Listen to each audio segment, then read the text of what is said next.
It was a good Friday night. I was impressed with my team's ability. I talked to them at practice on Thursday and then before the game Friday of enjoying the moment of when the banner went up, but more importantly, when they dropped the puck to be ready to play. And I thought we came out with a bunch of energy and certainly compliment the crowd and the energy they provided to the team, but certainly made it a fun event. So very impressed with that first step Friday night. And I thought Saturday night, Penn State came out in the first 25 minutes and played very aggressive, played firm, wanted the puck, and gave us a challenge. And the thing about Saturday night's game, we were able to respond. We came out probably 4 or 5 minutes into the second period and started to push back. And so it being early in the season, it was a good test early on in that game. We had to kill a couple penalty situations in the first period. I thought Campbell,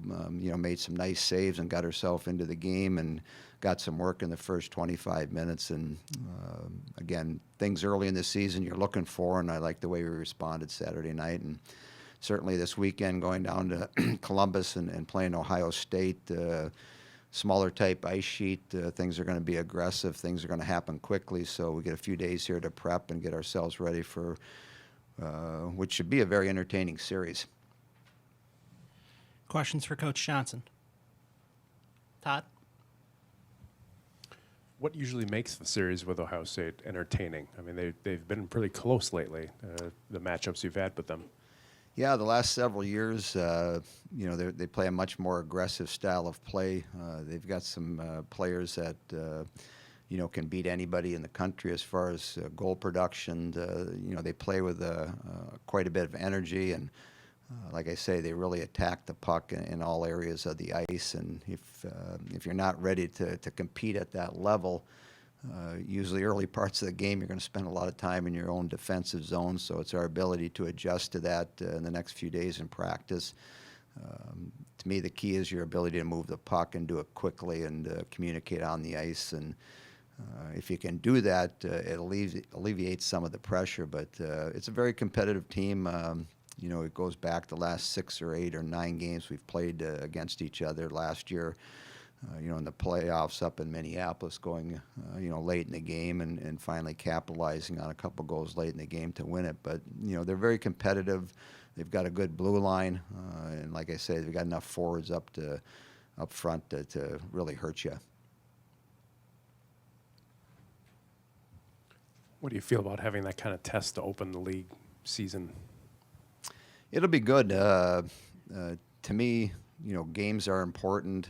We've got 4 under our belt. I'm anxious to go with the team this afternoon through video of Saturday night's game, and so show them some things that we need to get better at, things that we need to work on. And as I do with each game and each weekend, you step back after it and figure out what you did well over the weekend, what you did well in that particular game, what didn't you do well, and then what we'll do this afternoon after we show video, we'll go on the ice and try to get better. And so after Friday night's game, we'll do the same thing down at Columbus and in our meeting Saturday morning prior to our game Saturday afternoon. And then when we get back on Monday next week, we'll do the same thing. And I think from a coaching standpoint, you're looking for progress, you're looking for things to get better from a previous weekend, and that'll be the task this weekend. The opponent's going to be obviously a top 10 team, so it's that much more challenging. And with our younger players, see how they react in an environment that's going to be a little hostile.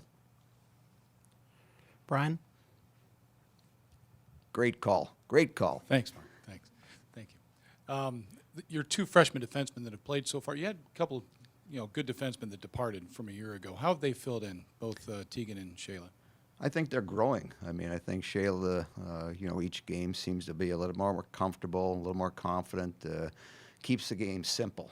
Get the puck, move it up to the forwards, make the simple plays. Tegan's the same way.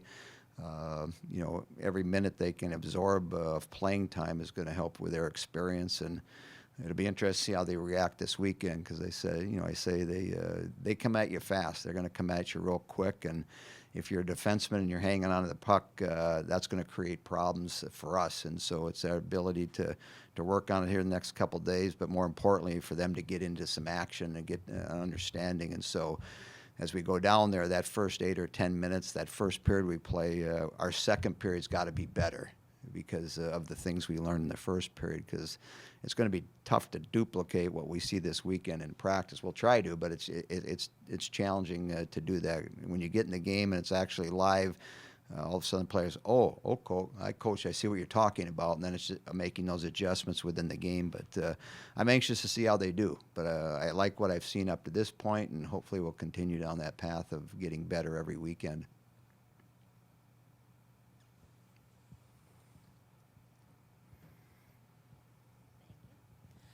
Not to jinx it or anything, but you are 2 wins away from 500 career wins.